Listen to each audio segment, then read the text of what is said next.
을 경험하려면 어떻게 해야 하는가 이 말씀을 선포합니다. 제 입술과 영혼을 주고 나서 온전히 깨달아 아는 이 한 시간이 되도록 성령으로 역사해 주실 줄 믿고 감사드리며 예수 이름 받들어 기도하옵나이다.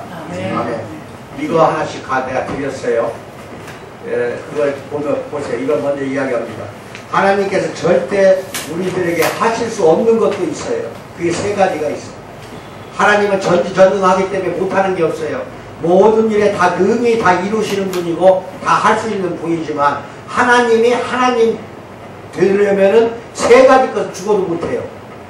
하나님이 그 세 가지 것이 뭐냐? 하나님께서 모든 것을 할 수 있어요. 그분의 능력은 제한도 없고 그분의 사랑은 끝이 없거든요. 그러니까 못하는 것도 없고 끝도 없고 사랑이. 그래서 하나님은 당신의 입에서 나온 말씀으로 하나님 입에서 나온 말씀으로 모든 피조물들을 창조하셔서 인간만 흙으로 창조했어요. 동물, 식물 전부 말 한마디로 다 만들어낸 거예요. 아시겠어요? 그렇게 해서 전능하고 그 어떤 것도 하나님을 대적할 수 있는 신이 따로 없어요. 인간도 대적 못해요. 이 같은 하나님의 능력에도 불구하고 그분이 절대로 하실 수 없으신 몇 가지가 있는데 그렇다고 그분보다 더 강력한 무엇인가가 존재한다는 뜻은 아니에요. 하나님은 참으로 선하시고 자비로우시고 은혜로우신 분입니다. 하나님은 어두움이 전혀 없고 빛 가운데만 계셔요. 최근 영국 크리스찬 투데이라는 신문에 하나님께서 절대로 하실 수 없는 세 가지를 단어같이 소개하고 있습니다. 첫째, 하나님께서는 절대로 당신에게 거짓말을 하지 않으신다. 뭘 하는가? 거짓말. 절대로 거짓말 안 해요. 하나님을 우리 아버지라고 여러분이 모시고 섬기고 있어요. 아시겠어요? 우리 아버지 맞습니다. 지상의 육신의 아버지는 거짓말도 자주 하고 거짓말로 자녀들을 속이기도 하지만 하나님은 절대로 거짓말이 없어요. 여러분 성경 66권에 하나님이 말씀하신 거 다 약속을 지킵니다. 아멘. 지금도 옛날도 다 지켜왔고 앞으로도 지켜주십니다. 아멘. 거짓말 못하기 때문에 그래요. 그분은 어떤 누구에게도 거짓말하지 않습니다. 거짓의 아비인 마귀. 요한복음 8장 44절 보면은 거짓의 아비는 마귀밖에 없어요. 마귀와는 달리 하나님은 절대로 거짓말하거나 가짜 뉴스를 퍼뜨리거나 누구를 속이지 않습니다. 창세기 3장 15절 보면은 사탄이 뱀으로 나타나서 하와를 유혹하는데 거짓말하잖아요. 전부 우리를 사탄은 거짓말로 유혹합니다. 달콤한 거짓말, 참말 같은 거짓말, 아주 그냥 꼭 속아 넘어가기 좋게 유혹을 해요. 하지만 하나님은 그런 걸 줄 몰라요. 아시겠어요? 그래서 그 민수기 23장 19절 합독합니다. 시작. 하나님은 인생이 아니시니 시건치 않으시고 이 말씀을 먹어버린다. 말을 먹어버리는 걸 시건한다고 그래. 즉 약속을 어긴다는 뜻이야. 시건치 않으시고 인자가 아니시니 후회가 없으시도다. 어찌 그 말씀하신 말을 행치 않으시며 하신 말씀을 실행치 않으시랴. 이게 실행을 반드시 하나님은 약속한 대로 하신다는 겁니다. 하나님께서 거짓말하지 않으시기에 우리는 그분의 말씀이 온전히 이루어진다는 걸 믿을 수도 있다는 거예요. 예수님께서도 마태복음 24장 35절 뭐라고 말씀합니까? 천지는 없어지겠으나 내 말 없어지지 아니하리라. 그런지 지금 2000년이 지났지만 갈수록 예수 믿는 사람은 더욱더 늘어나고 있어요. 아시겠어요? 그 말씀이 안 없어지고 있잖아 지금 예수님 말씀이. 둘째로 하나님께는 절대로 이미 용서하신 죄로 인해 우리를 정죄하지 않는다는 겁니다. 아시겠어요? 다시 죄를 딱딱딱 너 죄인이다 하고 그렇게 말하자면 사망 선고하지 않는다는 거예요. 아시겠어요? 많은 기독교인들이 이미 하나님께서 죄를 용서하셨음에도 불구하고 계속 정죄를 받으며 살아갑니다. 늘 마음속에 나는 죄인이다 죄인이다 이렇게 막 그런 마음을 가지고 살아간다 이 말이에요. 하나님은 여러분이 지은 과거 죄 다 잊었어요. 다 잊어버리고 그것에 대해서 여러분 당신이 하나님을 모르기 때문에 이런 일들이 벌어지는 거예요. 하나님은 자신의 죄를 진실하게 회개하고 예수 그리스도의 구원과 용서를 믿게 된 누구나 다 용서를 하신다는 걸 믿기 바랍니다. 또 하나님께서는 우리의 죄를 용서하실 때 그 죄도 다 잊어버려요. 절대 기억하지 않는다니까. 그냥 하나님이 기억하지 않는다는데 왜 여러분이 지은 죄에 대해서 지금도 항상 그냥 치를 떨고 있냐 이거야. 그 과거를 기억하면서 왜 죄책감이 시달리고 있냐 이거예요. 절대 그렇게 하지 마세요. 우리가 무언가 실수했을 때 다시 죄를 물을 수 있도록 그 목록을 갖고 계신 분이 아니에요. 하나님은. 그래서 이사야서 43장 25절 시작. 곧 나는 나를 위하여 내 허물을 도말하는 자니 내 죄를 기억지 아니하라. 내 허물을 도말 없애버리겠다, 제거하겠다는 거고 내 죄를 기억하지 않겠다는 거니까 이 말을 믿기 바랍니다. 바울사도는 뭐라고 합니까? 합독 시작. 그러므로 이제 그리스도 예수 안에 있는 자에게 결코 정죄함이 없다고 그러잖아. 이는 그리스도 예수 안에 있는 생명의 성령의 법이 죄와 사망의 법에서 너를 해방하였다고 로마 8장 1절에서 말씀하고 있습니다. 셋째로는 하나님께서 절대 당신을 잊어버리거나 떠나지 않아요. 우리를 잊어버리거나 떠나지 않는다니까 절대로 약속을 깨지 않으시고 우리의 모든 죄를 용서하시고 정죄하지 않으시는 그분께서 언제나 우리를 떠나지 않겠다고 약속했다 이 말을 믿기 바랍니다. 절대 우리를 떠나지 않아요. 남편도 자식도 여러분 곁을 떠날 수 있지만 하나님은 절대로 떠나지 않는다는 걸 믿기 바랍니다. 그분은 단순히 그 자리에 계실 뿐 아니라 내가 과연 너희를 버리지 아니하고 과연 너희를 떠나지 아니하리라고 말씀하는 걸 믿기 바랍니다. 우리 하나님은 사랑이 풍성하고 선하신 하나님이기 때문에 그렇다는 거예요. 아시겠습니까? 이런 하나님을 오늘 이 시간에 경험하기 바랍니다. 아시겠습니까? 바라보고 기도하고 버리고 두리라. 우리가 하나님의 사랑을 경험하려면 단지 그것에 대해 생각만 할 것이 아니라 하나님의 사랑을 경험하려면 생각만 하지 말고 온 마음을 다해 갈망하십시오.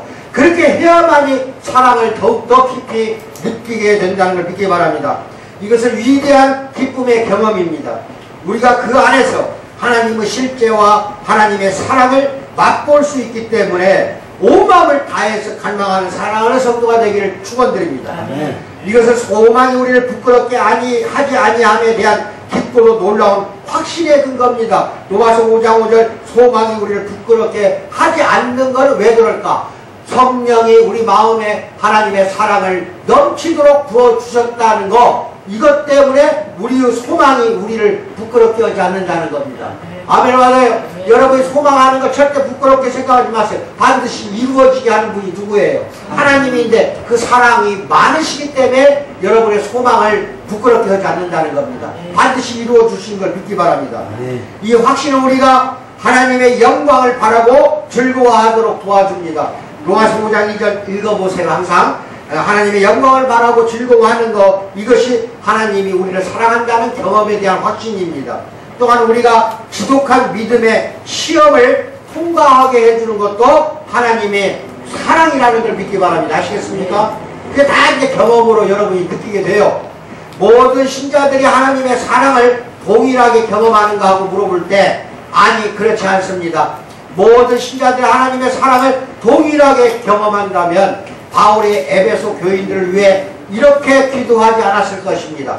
에베소서 3장 18, 19절 합독합니다. 시작. 너희 모든 성도와 함께 지식에 넘치는 기어보세요. 그리스도의 사랑을 알고 그 너비와 길이와 높이와 깊이가 어떠함을 깨달아 하나님의 모든 충만하신 것으로 너희에게 충만하게 하시기를 구하노라. 그러니까 사랑의 그 경험, 하나님의 사랑을 경험하는 그 경험의 강도라고 정도는 사람마다 다 다르다는 겁니다. 이해하시겠어요? 그래서 사도 바울이 에베소 교인들에게 뭐라고 그래? 너희들 전부가 다 충만하기를 구한다는 그 뜻이 뭐예요? 다 똑같이 경험하지 않기 때문에 모두가 하나님의 사랑을 충만하게 경험하기를 기도한다 이겁니다. 그런데 반드시 그 앞부분이 중요합니다. 너희 모든 성도와 함께 지식에 넘치는, 이걸 잘 기억하기 바랍니다. 지식이 먼저예요. 바울이 이렇게 기도한 까닭은 뭐냐? 어떤 사람에게, 아니 모든 사람에게 그리스도 안에서 하나님의 사랑에 대한 경험이 부족하기 때문에 이런 이야기를 하는 겁니다. 그리고 우리도 이런 면에서 부족하기는 마찬가지입니다. 다 똑같지 않기 때문에 부족하다고 봐야 돼요. 하나님이 성령을 통해 우리 마음에 부어주시는 사랑을 충만히 경험하려면 어떻게 해야 할까요? 이런 경험은 최면을 건다든지 전기 충격을 한다든지 약물 마약 같은 걸로 인해 환각을 느끼거나 멋진 곡이나 노래를 들을 때 느끼는 전율과 다르다는 걸 깨달아야 돼. 전율하는 거 이건 하나님의 사랑을 경험하는 게 아니에요. 하나님의 사랑은 그냥 막 전기가 흐르듯이 짜르르 전기가 흐르듯이 오는 게 아니라는 겁니다. 알았어요? 그런 게 하나님의 사랑이 아니다. 오히려 이런 경험은 지식을 통해 얻을 수 있어요. 뭘 통해서 얻는다? 하나님의 사랑은 지식을 통해서 얻는다는 걸 믿기 바랍니다. 물론 지식 자체가 곧 경험이라는 말은 아닙니다. 지식 자체가 경험은 아니지만 지식이 있어야만이 하나님의 사랑을 그냥 다 말하자면 경험할 수가 있다는 걸 믿기 바랍니다. 반드시 경험은 지식을 통해 와요. 이를 달리 표현하면 우리는 성령의 역사로 하나님의 사랑을 경험하게 되는데, 예수 그리스도 안에서 보이신 그 사랑을 우리가 인식한 후에 그 반응으로 말할 수 없는 기쁨을 느낀다. 여기서 내가 말하는 예수님의 안에서, 예수님 안에서 보이신 하나님의 사랑을 우리가 인식한다는, 깨닫는다. 이건 지식에 들어가는 거예요. 아시겠어요? 그것이 먼저예요. 그래서 그 반응으로 기쁨을 느끼는 거, 그 기쁨을 누리면 당연히 예수 그리스도께서 영광을 받게 된다는 걸 믿기 바랍니다. 아시겠습니까? 성경 어디에서 이 사실을 확인할 수 있을까요? 베드로전서 1장을 보십시오. 예수를 너희가 보지 못하였으나 사랑하는도다. 이제도 보지 못하고 못하나 믿고 말할 수 없는 영광스러운 즐거움으로 기뻐하니. 그러니까 예수가 여러분들이 직접 예수를 보지는 못했지만 사랑한다 이 말이에요. 뭐 말인지 알아요? 먼저 하나님이 우리를 사랑했기 때문에, 잘 들으세요. 하나님이 우리를 사랑했기 때문에 우리가 하나님을 사랑할 수 있는 것입니다. 아시겠습니까? 분명히 기억하시고, 이 예배 끝나기 직전에 제가 하나 요한일서 4장 7절을 보면은, 사랑하는 자들아 우리가 서로 사랑하자. 사랑은 하나님께 속한 것이니 사랑하는 자마다 하나님께로 나서 하나님을 안다고 그랬습니다. 아시겠습니까? 요거에 대한 찬양을 같이 불러봅니다. 베드로는 말할 수 없는 기쁨의 그 경험에 대해서 말합니다. 말로 다 표현할 수 없는 기쁨입니다. 이 기쁨은 예수 그리스도를 눈으로 보는 것에 근거하지 않는다고 그랬어요. 우리는 예수 그리스도를 눈으로 볼 수 없어요. 하지만 그리스도를 믿는 것에 근거하고 있다. 믿는 것. 그리스도는 말할 수 없는 기쁨의 중심이자 우리의 그 내용이 된다는 걸 기억하기 바랍니다. 사실 베드로는 그리스도의 사역에 대해 우리에게 이야기하면서 베드로전서 1장 6절에서 진리 안에 이 기쁨이 있다고 말합니다. 그래서 1장 6절에 보면은 이 안에서 너희가 기뻐하는도다. 원래 직접 번역하면 이런 뜻이에요. 예? 이 안에서 너희가 기뻐하는도다. 여기서 이것은 무엇일까? 바로 앞에서 말한 진리를 가리킵니다. 즉 첫째, 그의 많으신 긍휼대로 예수 그리스도를 죽은 자 가운데서 부활하게 하심으로 말미암아 우리를 거듭나게 하사 산소망이 있게 하셨기 때문이라는 것과, 두 번째, 우리는 썩지 않고 더럽지 않고 쇠하지 아니하는 유업을 이어가게 될 것이라는 것, 세 번째, 믿음으로 말미암아 하나님의 능력으로 보호하심을 받고 있다는 것, 이 진리 안에서 우리는 말할 수 없는 영광스러운 즐거움으로 기뻐한다는 것입니다. 우리가 진리를 알면은 그 안에서 기뻐할 수 있습니다. 이게 지식이에요. 이게 지식으로 진리를 알고 깨닫게 되면은 하나님의 사랑도 당연히 경험하게 된다는 것, 그 순서가 있다는 걸 기억하기 바랍니다. 말할 수 없는 기쁨의 경험은 중재된 경험입니다. 메디에이티드라고 해서 중재됐다는 거 뭐냐? 아까 로마서 5장 5절에서 뭐라고 그랬죠?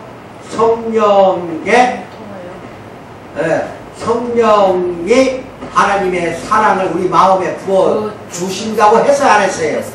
그러면은 성부 하나님의 사랑을 성령 하나님이 우리에게 부어 주신다는 거예요. 뭔 말인지 알아요? 성령 하나님이 부어 주신다. 하나님의 성부 하나님 사랑을 성령님이 부어 주신다. 그럼 성령님이 말하자면은 메디에이티드, 중재자가 된다는 겁니다. 이 중재된 경험이 바로 사랑을 경험하는 거다 이 말이에요. 내 안에 성령이 충만하게 계신다면 날마다 매 순간 매일 여러분들은 하나님의 사랑 속에서 산다는 걸 스스로가 느낄 것이다 이겁니다. 아시겠어요? 이게 로렌스 형제가 수사로서 그 수도원에 들어가가지고 먼저 부엌일부터 시킵니다. 세상에 있어서는 군대에서 장교였어요. 부러울 게 없는 높은 지위에 있는 사람이 수도원에 입사하니까 부엌부터 들어가잖아요. 그런데 평생 죽을 때까지 수사하러 있으면서 부엌에서 신부들 또는 거기에 수련하고 있는 모든 수련생들에게 밥을 해주고 구두 닦아주고 접시 닦고 별일 다 하잖아요. 죽을 때까지. 그래서 접시 닦으면서 하나님의 사랑을 느끼고 밥을 하면서 하나님의 사랑을 느끼고 장작불 떼면서 하나님의 사랑을 느꼈다는 걸 여러분 잘 알기 바랍니다. 어느 순간에 있어서도 하나님의 사랑을 느낄 수 있는 것은 지식을 통한 경험밖에 없어요. 아시겠어요? 하나님의 진리를 아는 거, 이게 지식이란 말이에요. 진리를 알아야만이 기쁨이 충만하게 되고 당연히 그것이 바로 하나님의 사랑이라는 것을 깨닫게 된다는 거 믿기 바랍니다. 그래서 그 기쁨은 그리스도와 그분의 사역에 대한 지식에서 오는 겁니다. 그리고 그 기쁨에는 반드시 내용이 있다는 거예요. 갈라디아서 3장 5절 다 같이 합독합니다. 시작. 너희에게 성령을 주시고 이거요. 가운데서 능력을 행하시니 또 행위에서나 또 듣고 믿음에서냐. 자, 다시 한번 물어봅니다. 너희에게 성령을 주고 너희 가운데 능력을 행하신 이의 일이 율법의 행위에서 나타나는 거냐 혹은 듣고 믿음에서 나타나는 거냐 대답하세요. 율법이에요? 듣고 믿음이에요? 이게 지식이라는 겁니다. 그래서 말씀을 설교 말씀 빼놓지 말고 잘 듣고 그 다음에 성경 말씀을 낭독하면서 잘 듣고 아시겠어요? 읽으면서 들으라는 거예요. 그 들으라는 것은 읽으라는 뜻도 있어. 그리고 읽고 듣고 그리고 믿어야 됩니다. 믿어지게 되면 우리에게 주신 그 성령이 이 역할을 하는 겁니다. 아시겠어요? 그렇게 해서 부어주시고 넘치게 하나님의 사랑을 느끼게 해준다는 걸 믿기 바랍니다. 그러나 갈라디아 3장 5절은 성령을 믿는 일에 내용이 없어서는 안 된다고 강조합니다. 네, 성령은 듣고 믿음을 통해 주어지는 겁니다. 이 두 가지 요소, 듣고 믿는다. 들음과 믿음, 그리고 진리에 대해 듣는 것과 그 진리를 믿는 것을 통해 하나님 우리에게 성령을 부어주신다. 아멘을 받기 바랍니다. 아멘을 하기 바랍니다. 이게 말하자면 들음과 뭐라고요? 믿음. 내가 이런 말 하면은 7, 8년 동안 지금 내 거 설교가 수요일 거 주일 거 전부 유튜브에 올라간 거 아시죠? 그냥 카페에 있다는 거 알고 계시지? 다음 카페 우리 공동체 수백 개 올라갔어요. 아시겠어요? 옛날 거 내가 듣는데 눈물이 나. 내 설교를 듣고 가끔 한 번씩 내가 들어요. 옛날 거. 왜 이렇게 은혜가 되는지 몰라요. 그런데 사랑하는 여러분들, 내 설교 듣기 싫지? 말만 해봐 빨리. 오늘 한번 하는 걸로 끝나고 싶지? 아니요. 유튜브 잘 들어가 봐요. 우리 공동체 교회 또는 부천 우리 공동체 교회 유튜브에 검색하면 다 나와요. 다 나와. 그럼 거기 가서 아무거나 들어봐요. 또 듣고 하면은 하나님의 사랑이 굉장히 여러분들은 느껴진다니까요. 들음으로써 믿어진다고 하잖아. 듣고 믿고 느끼는 거예요. 듣고 믿고 사랑이 넘치게 부어진다는 걸 믿기 바랍니다. 네.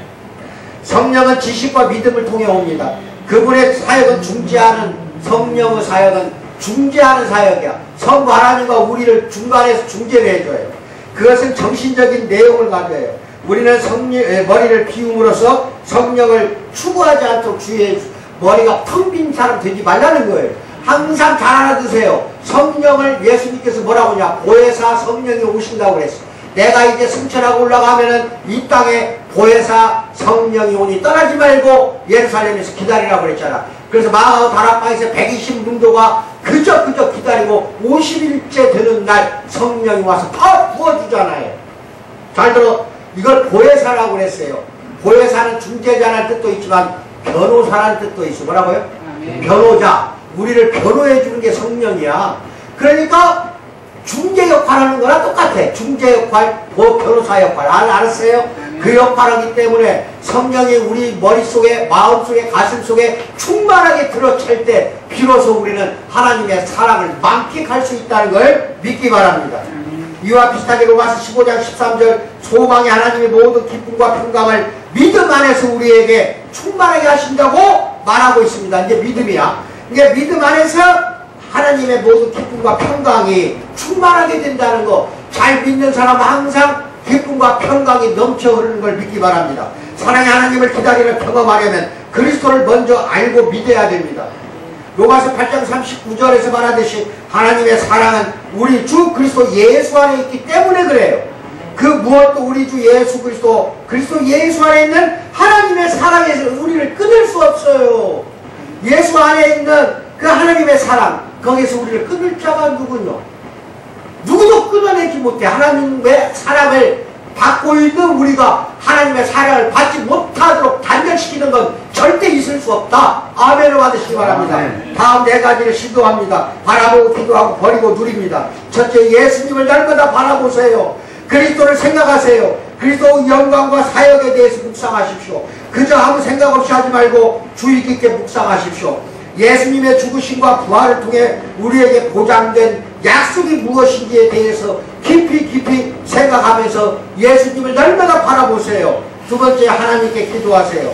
하나님 예수님에 대한 진리 안에서 하나님의 놀라운 사랑을 우리들 발견하게 해달라고 기도하십시오. 세 번째, 하나님이 당신에게 보이신 사랑과 반대되는 모든 태도와 행동을 끊어내세요. 이걸 비운다고 그래요. 아니 버린다고 그래요. 그러니까 하나님이 우리에게 보이신 사랑과 반대되는 모든 태도와 행동은 세속적인 거예요. 세속적인 걸 모두 버리세요. 그래야 네 번째가 이제 다가와요. 네 번째, 성령님이 당신의 마음에 부으시는 하나님의 사랑을 이제는 마음껏 누리시기 바랍니다. 이런 축복받는 우리 공동체 교회 권속들이 되기를 중심으로 주님의 이름으로 축원드립니다. 아멘. 아멘. 네, 그렇게 많은 복 받으시기 바랍니다. 기도하겠습니다. 사랑의 하나님 아버지 참으로 감사합니다.